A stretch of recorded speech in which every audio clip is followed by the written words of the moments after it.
এই ওয়েবসাইটটিতে জানতে পারবেন আপনার নাম পিএম কিষানে নাম আছে কিনা। ঠিক আছে? তো কিভাবে চেক করবেন?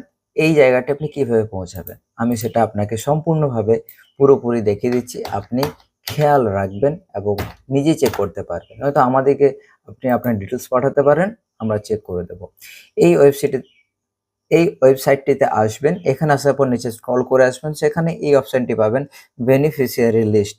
এখানে ক্লিক করবেন। ক্লিক করার পর এই সমস্ত ডিটেইলসগুলো আপনাকে ভরতে হবে। প্রথমে আপনাকে এইভাবে ক্লিক করে আপনার রাজ্য যেটা হচ্ছে সেটাকে সিলেক্ট করতে হবে। তারপর এখানে যখনই আপনি রাজ্য দিয়ে দেবেন, তারপর এখান থেকে আপনার ডিস্ট্রিক্টের অপশন আসবে। ডিস্ট্রিক্ট সিলেক্ট করার পর এখানে সাব ডিস্ট্রিক্ট আসবে বা আপনার থানা আসবে। তারপর এখানে আবার ভিলেজের নাম আসবে, গেট রিপোর্ট করবেন। গেট রিপোর্ট করার পর আপনি সমস্ত ডিটেইলসগুলো দেখতে পাবেন। এইভাবে সমস্ত ডিটেইলস দেওয়ার পর আপনার নামগুলো এভাবে লিস্টে এসে যাবে সামনে। মেল, ফিমেল কোনটা কি দেখতে পারবেন এবং আপনার যদি নাম থেকে থাকে সেভাবে চেক করবেন এবং 1, 2, 3, 4 পেজ নাম্বার চেঞ্জ করেও আপনি পরপর সিরিয়াল ওয়াইজ, লেটার ওয়াইজ নামগুলো দেখতে পারবেন।